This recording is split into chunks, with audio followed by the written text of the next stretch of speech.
Negro Leagues president, Bob Kendrick. Bob, how you doing? Ramon, I'm great, man. I'm thrilled to be sitting down with you talking about this amazing project.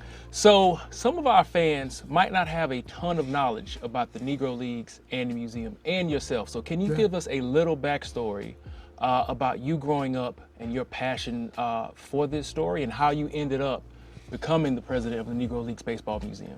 It's an amazing story in itself because, like most people who will likely be introduced to the Negro Leagues through this incredible project that we're embarking on, I didn't know a whole lot about the Negro Leagues. And I considered myself to be a baseball fan. And I was amazed how little I actually knew about the history of this game. Like most, I knew the names Satchel Paige, Josh Gibson, Cool Papa Bell. Those are transcending names. Most baseball fans have likely heard those names. Now, you may not know just how great they really were, but you probably heard their names.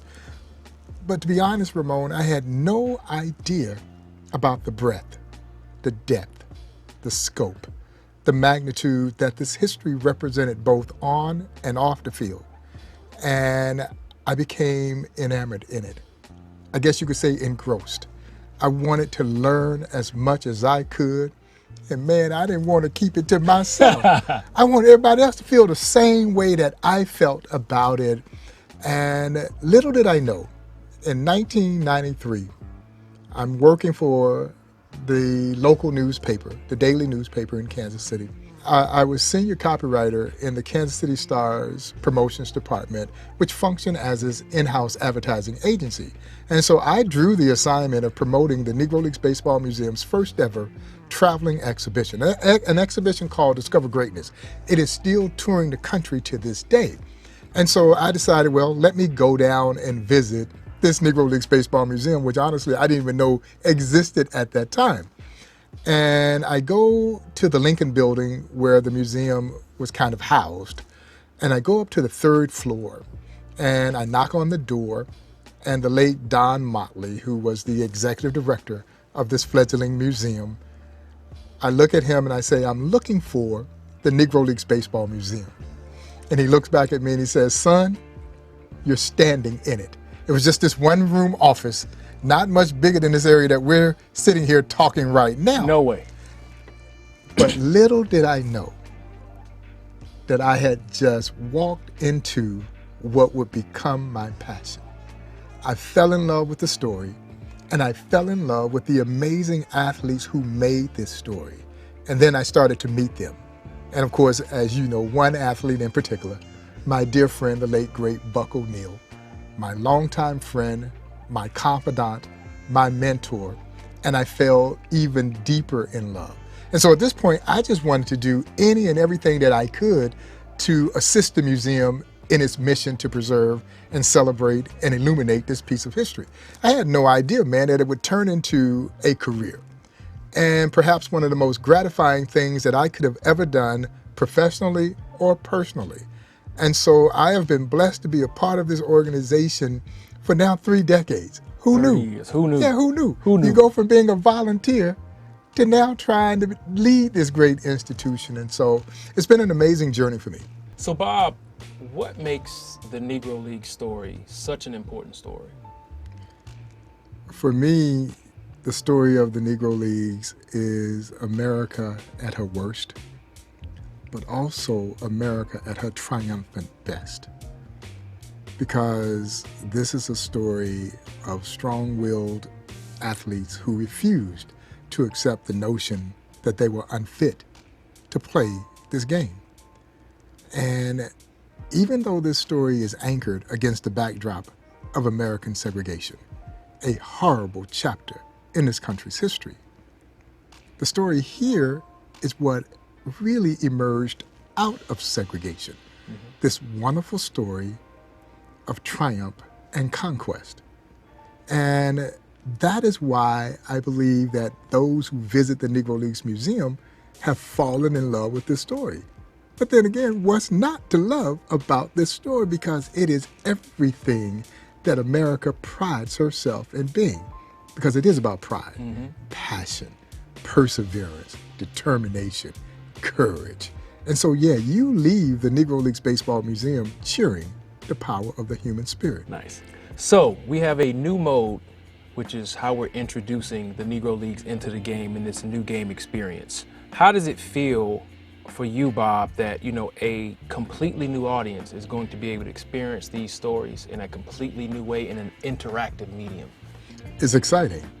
And I feel so proud. And I hope that those who will be introduced to the Negro Leagues Baseball Museum through this understand how this museum is trying to move beyond how museums are typically seen. I think it's important that a museum, particularly a history museum, and even more so a cultural institution like the Negro Leagues Baseball Museum, work diligently to create relevancy. See, that's what it's all about. How do I connect with that next generation? I think there's a misnomer as we look at young people, and some will say they don't care about history. Of course they care about history, but it is important how that history is brought to them. And so now we're bringing it into a mode and medium that they are accustomed to, they are comfortable with. And I think there's going to be a new generation of those who will fall in love with the Negro Leagues, just like I did when I discovered the Negro Leagues on a broader spectrum way back sometime in 1993. And that's what makes me excited about this. It puts the museum in a cutting edge position. It's forward thinking. But you think back and it actually embodies the excitement that was Negro Leagues Baseball. Negro Leagues Baseball, as I've oftentimes described it, was hip hop in a jazz era. So this is, I think, a perfect way to bring this to a new generation of young folks. Let's talk about how this actually works in game. After lots and lots of conversations, you know, we came up with this new game experience called Storylines, where you're going to learn about these individuals and their triumphs and their tribulations and the things which made them so special. But at the same time, then you're going to go in game and you're going to play as them. You know, you're going to play as Satchel Paige. You're going to play as Rube Foster. You're going to play as Buck O'Neil. There was one thing that you'd want people to know about the Negro Leagues that gets overlooked. What would it be? That it was a thriving black business enterprise, third largest black-owned business in this country. And while it's so easy to fall in love with the romantic nature of these courageous athletes who overcame tremendous social adversity to play the game that they love, we do sometimes lose sight that this was a thriving black business enterprise. And when you come to the museum, you gain the entire experience. There are three key themes that, for me, stem from this incredible story. It is a story about the importance of economic empowerment. It is an amazing story that highlights an unprecedented level of leadership that emerged in the African American community.